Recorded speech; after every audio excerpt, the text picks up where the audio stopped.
Tensions in Gaza remain high. Despite warnings from U.S. President Donald Trump to stop the bombing, Israeli strikes killed at least 70 people, including children. The attacks come as Trump's peace plan moves forward, aiming to secure a ceasefire and hostage exchange between Israel and Hamas.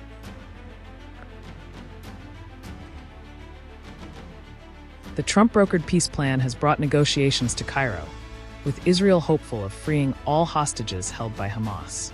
The White House confirmed that Trump's envoys, Jared Kushner, and Middle East negotiator Steve Witkoff, will attend the talks.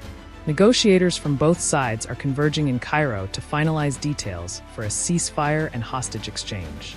Hamas has agreed to the roadmap proposed by Trump, paving the way for discussions on post-war Gaza administration. Trump emphasized urgency in a massive rally in Tel Aviv, where tens of thousands gathered for the release of hostages. Sharing images on Truth Social, Trump warned Hamas. Delays would not be tolerated, stating, "All bets will be off if a deal is not reached swiftly." Despite Trump's demands to halt operations, Israel continued targeted strikes, claiming to eliminate threats to its troops. The military expressed regret for civilian casualties and said it takes steps to mitigate harm. Israeli Prime Minister Benjamin Netanyahu confirmed that negotiations in Cairo are focused on the hostage and prisoner exchange. We are on the verge of a very significant achievement. It's not final yet. We are working on it diligently, and I hope, God willing, that in the coming days, even during the Sukkot holiday, I will be able to announce the return of all our hostages, both the living and the fallen, in one phase, with the IDF remaining in the depth of the Strip and in the areas that control it. Throughout the war, there are also those who constantly claim that we would not be able to bring back all the hostages without a full and complete withdrawal from the Gaza Strip. I believed otherwise and acted otherwise. Thanks to the determined decisions I led together with the government, and thanks to the heroism of our fighters who pressured Hamas, we have so far returned 207 of our hostages.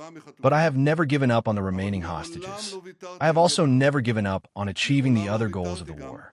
In the first stage, Hamas will release all our hostages, and IDF forces will be redeployed in a way that the IDF continues to hold all the areas that control the depth of the Strip.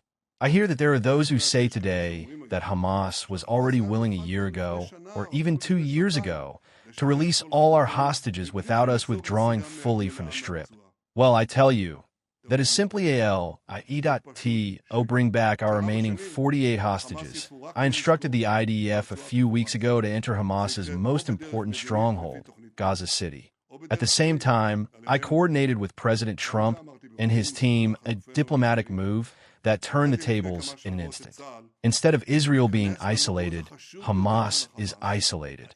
And as a result of the intensified military pressure we applied and the diplomatic pressure, Hamas was forced to agree to the plan we brought that I instructed the negotiation team, led by Minister Dermer, to go to Cairo to finalize the technical details of the release of our hostages.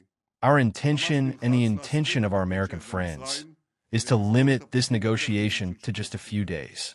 And you heard President Trump this evening. He said clearly, we will not tolerate stalling tactics, delays, or evasions by Hamas.